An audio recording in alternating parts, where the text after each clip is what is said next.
Today's devotion is a struggle for us.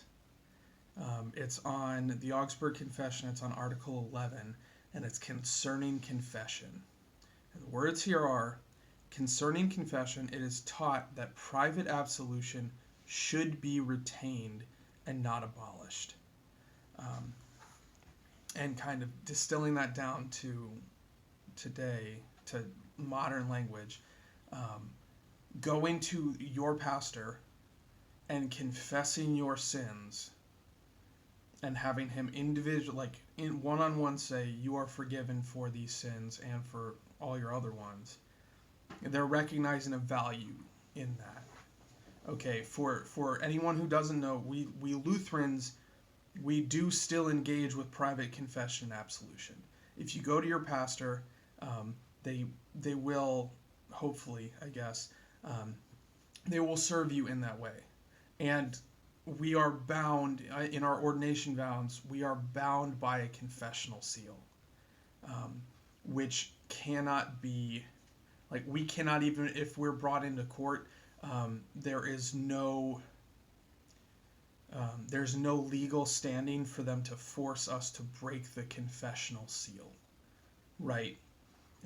The only exception that is made to that are in instances of child abuse, because depending on the state you're in, we're mandatory reporters, right? So if you come and for a lot, it also starts to be a conscience issue. If you come to me and you tell me your confession is that you are abusing your child or you're abusing a child, part of my counseling for you is going to be you need to you need to give yourself over to the authorities, right? But that's kind of a different situation, different ballgame. So we still do this private confession absolution, and I think we're uncomfortable with that. I mean, first of all, who likes to admit that they sinned, that they fell short? No one likes to admit their faults. But in addition to that, it's we want to be so private. We value our privacy so much that we don't want to share that. We don't want to be that vulnerable with another human being. But I can tell you it's worth it. So as we're going through seminary, we take a pastoral counseling class, obviously, hopefully obviously. And there are two outside of class requirements for this, two outside experiences you have to seek for this class. The first is you have to go through, I think it was 4 sessions of counseling yourself. Either there are a couple of counselors on campus that work for the school, or you could go see a counselor off campus. So you know what it's like to be on the other end of counseling.